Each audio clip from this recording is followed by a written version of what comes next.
maa ngi tudd Djibi Ndiaye nekk conseil municipal dans la commune de Pikine Nord. élection locale yi passé il faut que mu leer ci bopp askan bi bu kenn lëndëmal xelu Pikinois yi ak waa Pikine Nord xam nañ leen ñun ñoo dëkk chaque jour ñu ngi gisante du ñu ay étranger ñu ñu xam la ñu ñu pratiquer la ñu ñu maîtriser la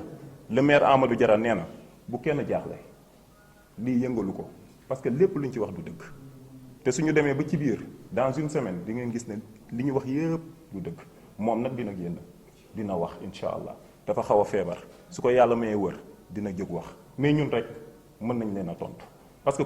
collectif bi ñu créé le collectif là un soi-disant collectif de sàmm suñu moomeel kenn mandaté wu leen kenn yónni wu leen ñoom ñoo yónni seen bopp parce que liggéeyu ñu amuñu lu ñu def gis nga nag tubaab dafa ne l'oisiveté est la mère de toutes les vices amuñu fu ñu jëm amuñu lu ñu def nan ngay fekkee ay nit di liggéey nga ñëw ne leen dañuy arrêté liggéey bi par force dëkk bii dëkk yoon la dëkk loi la dëkk bii dëkk yoon la dañ leen koy rappeler donc mënuñoo tëb un bon jour 5 nit 5 gosses de rien du tout lan la ñuy liggéey laaj leen kenn liggéeyu ci un soi-disant conseil municipal yow conseil municipal bi ñu mujjee def le 2 mars 2022 c'est le conseil municipal qui a donné mandat au maire d'exploiter ce site-là mais moom loolu yor na ko ci téléphone am mais maire nan la mën a defee loolu sans l'approbation du sous-préfet nous sommes dans le cadre de la décentralisation aussi il y a le représentant de l'État qui est là kon donc su nit ñi demee bay jóg bay def ngir yàlla dañu leen di ñaan ñu dem gëstu ji parce que Sénégal jamono ji taluñu ay coow yu metti lañ jóge ñu réeral xale yi jaxase seen xel yi ba ay nit dee ci ñoom ñu bëgg a recommencer la même chose dans la commune de Pikine Nord du ñu nangu kenn di ci gaañu du ñu nangu kenn di ci dee dañ leen di wax ne lii ngeen di def da ngeen koy arrêter par la force suñ ko arrêté wul ci nii ñu arrêté ko ci nale parce que ci dëgg lañ nekk ñoom ñoo nekk ci ay fen ñoom ñoo nekk ci ay kàcc xam nañ leen ñun ñoo dëkk li ñuy wax du dëgg maire ñaata opération la fa def set setal nañ fa woo RTS woo 2STV les journalistes étaient là-bas gisuñu leen kenn ñëw fa image yaa ngi fi mën nañu ko génnee suñuy téléphone kenn ñëw fa maire def na fa 2 jours gisuñu kenn population yi ñoo génn ñu togg ay añ xale yi jigéen ñi solu ba rafet maire yi solu ba rafet paa yi génn toog fa ak maire 2 jours maire fa la toog ba 23 heures ñoom kenn amul image yi génne leen ñoom ñooñu di wax 5 yooyu non 5 indi na Sonko 5 nag bu ñu yaakaar ne c'est toute la population de Pikine Nord non ba ma 5 la waa quartier baa ngi nii toog waa quartier bi nee na ñoom ñii ba ñuy jóg ñoom yëguñu leen alors que ñoom ñooy les bénéficiaires ce sont des politiciens qu'on a battus on résume la situation dañ leen a dóor yu metti élection locale yi mais dañ leen di ñaan ñun xamaguñu sax date bi ñuy dem élection présidentielle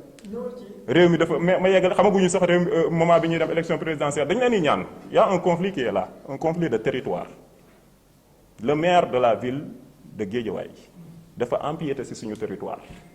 ñoom les limites de la commune de Pikine Nord ñoom xamuñu ko fan la Pikine Nord commencé ak fan la Pikine Nord jeexee ces 5 là dama leen di ñaan soo leen gisee ngeen wax leen ak quel est le décret qui organise le territoire de Pikine Nord xamuñu le décret nañ leen ko génneel vous les journalistes dama leen ko ñaan poser la question le maire Amadou Diarra fii la taxaw keroog woo ñu ñëw mu ne voilà le territoire du Pikine Nord le maire Ahmed Aïdara empiété suñu territoire woy sàmm moomeelu Pikine Nord war na mun a taxaw tax Ahmed Aïdara dugg suñu biir commune ba ne da koy liggéey ñun kenn amul droit réduire suñu kii Canada ba tëliwu bees ma ñamal leen ci tuuti territoire du Pikine Nord fa la commencé du ma leen ko wax sax parce que après di ngeen leen poser la question lan moo tax Ahmed Aïdara dugg suñu biir commune foofu lañ leen soxlaa mais pas benn quartier boo xam ne Ndiassane maire moo ko créé maire ba muy nekk maire ñoom ñooñu kenn judduwul ba mu fay dox ñoom ñooñu kenn juddu maire moo leen doon jox paas association bu fi mus a nekk Pikine Nord nga ne xale ba am 35 ans maire moo la tete kon donc mënuñu wax ne day jaay suuf maire mosul a jaay benn suuf foofu suuf bi ñuy jaay amu fa au contraire ñoom ñoo bëgg suuf mais nañ dem liggéey loolu lañ leen di ñaan soo nekkee xale war a liggéeyal sa réew war a tekki ëllëg da ngay dem wuti liggéey ba pare mais yaakaaruma ne si politique nii xale bu ndaw bu am 35 ans mën na cee tekki dañ wuti xam-xam merci beaucoup di fa municipalité di def lu yomb la nee naa la dañoo setal il y a moins de 3 mois Magna wax na ko monsieur le maire ñu setal mais zone boobu noonu problème bi gis nañ ko problème bu évacuation des eaux lañ am yow dem ngeen fa seen jël ngeen seen image yi bañ seet sa télé ba pare mbir génnee salte yi fa nekkoon yépp campagne pré-hivernale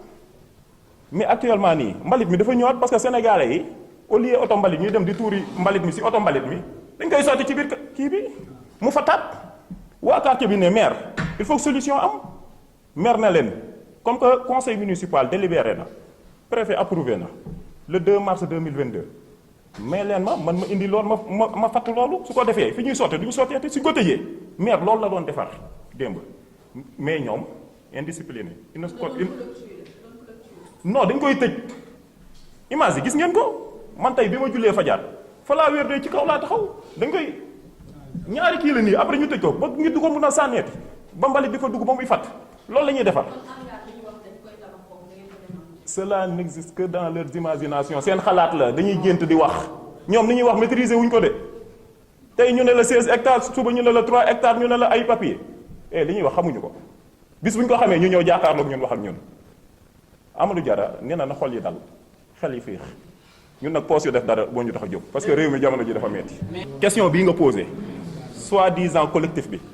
fii la ñu waroon a ñëw ñu tenir benn séminaire maire daf leen naw gis nga fii nii salle bii mooy saalu président Macky Sall maire moo ko inauguré tuddee ko Macky Sall daf leen cee woo ba sonn ce soi-disant conseil municipal mais maire wax na ko ne ko comment nan la ñuy organiser Ndiassane Tyr ba ndox yi mën a dem maire ci loolu la leen woo maire si liggéey boobu la nekk suñu seet seetal bi il faut ngeen gis image yi waaye ñooñu wuy ma ce sont des politiciens ils ne sont que 5 bëriwuñu de 5 lañ ñoom ñooy wuy ma ñooy ndékkeendoo ñooy añeendoo ñooy reerandoo ainsi soo demee Pikine Nord ñu ngi benn kër toog di teg ay schéma nan la ñuy daanalee Amadou Diarra élection 2027 lu ñëwagul ñun 2024 bi sax xamaguñ ndax dinañ dem élection wala déet non waaye yow ñii dañuy nelaw waaye dama ne la man dama ne la man dama ne la su nekkee yaa nga suivre le maire Amadou Diarra autant il était candidat de la coalition Benno Bokk Yaakaar sur les élections locales de 2022 fi ñu sëkk nee nañ maire fa la jaay alors que ñoom coow li fu mu am beneen site la il faut ngeen dégluwaat ñoom il faut ngeen dégluwaat leen ñoom dañu ils ont un problème de communication suñu maire ndaanaan la ñoom ay xale yu ndaw lañ il faut xel yi daal panique bi amul fii de panique bi si ñoom la am te maire bis bu génnee ngeen xam ne panique bi si ñoom la am il ne peut pas 25 et ce sont des politiciens nee naa la si boobu am na délibération l'autorité le représentant de l'État a approuvé il a dit le maire Amadou Diarra suñu maire ba muy nekk candidat si élection locale yi avant population Pikine Nord di ko fal def leen ne lii laa na ma def centre commercial Zawiya Alaaji Malick maison de la jeunesse et de la citoyenneté qui vient de l'État maison des femmes mais bi ko gën a ñor mooy centre commercial am parce que on a un problème de mobilité urbaine dañu am problème mu circulation Pikine Nord mooy que ne nee nañ tali marché Zing bii jaaykat yi dañ fa war a jógee maire ne leen man du ma leen fa yëkkati tant que aw ma site boobu noonu maire am na ko ñun conseil municipal permettre nañ ko mu exploiter site boobu dafa centre commercial yóbbu fa commerçant Pikine Nord yi ñuy jaay maire ne tant que loolu defaruma ko ba pare du ma yëkkati benn commerçant suñu maire ndaanaan la wax ji jarul sax muy bëri ñee seen wàllu bopp xamuñu li ñuy wax ay politiciens lañ ay xale lañ ils n'ont que 35 ans non monsieur le maire wax na la ko nous sommes dans le cadre ñun dañoo nekk ci état gis nga commune Pikine Nord doo ko génnee ci Sénégal biir Sénégal la bokk. dañ ko yoreel dërëm na ñëw ci Amadou Diarra woon koy kayit yi wane dañ ko yoreel dërëm dans le cadre de dédommagement des terres il y a une procédure administrative. de la jeunesse et de la citoyenneté le ministre Pape Malick Ndour dafa def lu ko neex APR laa bokk mais Néné Fatoumata Tall président ba mu ñuy wax maison de la jeunesse et de la citoyenneté dañu ne woon Pikine moo njëkk dafa def lu ko neex te waxoon naa ko ne dinaa ko wax occasion baa ngi nii monsieur le ministre da ngaa def lu la neex mais nag dañ lay comprendre il fallait que fa nga dëkk nga wone ne yow yaay maire mais nag Pikine moo ñu gën a lépp lu ñu am maison de la jeunesse et de la citoyenneté la première maison autant pour moi Pikine Nord la waroon a nekk su tardé Pape Malick Ndour ci wàllu boppam ministre de la jeunesse moom xam na li tax mu tardé mais dafa def li ko neex mais comprendre nañ ko. léegi pour ñu ko comprendre mais c'est parce que fu mu dëkk le privilégié au détriment de Pikine. Pikine moo fii la pose première pierre bi fii la njëkkee mais dafa jël suñu projet yóbbu ko dëkkam ñu ne ko loolu dafa def lu ko neex te waa Pikine kontaan nuñ ci. ak waa Sàmm Suñu Moomeel tamit. waa Sàmm Suñu Moomeel c'est-à-dire gis nga collectif bii dafa juddu barki démb xamuñu sax li ñuy dox ñoom ñoo waroon a njëkk a xeex loolu man ministre bi sama gaayan la mais nee naa ko da nga def lu la neex ñoo ko moomoon lan moo tax mu jël projet bi yóbbu ko fële yóbbu ko dëkkam mais dañ koy comprendre day politique ñoo ko moomoon. Merci. Bonjour. Bonjour à tous. Bonjour à la population de Pikine Nord. Si vous partez au niveau de Canada, là, ça fait partie du domaine de Pikine Nord, dans le territoire de la commune de Pikine Nord. Monsieur le maire de la ville de Guédiawaye, monsieur Ahmed Aïdara, est en train de brader nos terres là-bas. Et que ces personnes-là qui se disent défenseurs de la communauté, qui se disent défenseurs des biens de la commune, avaient la possibilité d'aller défendre les terres de Pikine Nord parce qu'elles sont en train d'être bradées par une autre municipalité, outre que la ville de Pikine. Alors, ces questions, je pense qu'elles sont très, très, très importantes parce que c'est une question de territoire. Ils ne l'ont pas fait. Ces mêmes personnes viennent au niveau de Ndiassantir. Ndiassan, je peux vous dire que c'est un quartier que le maire a créé, que le maire a fait beaucoup d'investissements à ce quartier-là. Certains ont parlé qu'ils n'avaient pas d'informations parce qu'ils étaient conseillers municipaux. Alors, il y a le conseil municipal qui s'était tenu en mars 2022. Et que la question de cet espace-là a été évoquée. Le conseil municipal l'avait voté à l'unanimité. L'approbation du sous-préfet aussi a été faite. Le sous-préfet a approuvé la délibération de ce conseil municipal pour dire que la mairie, le maire en tant qu'exécutif, avait l'option de voir comment est-ce qu'il peut exploiter cet espace-là. En exploitant cet espace, je vais remonter un peu plus loin. En 2014-2019, notre mandat, on avait la possibilité de voir comment est-ce qu'on va gérer ces terres-là et que le conseil municipal avait délibéré pour le donner à une entreprise qui s'appelle Kherus. Kherus avait la possibilité d'exploiter ces 4 hectares-là.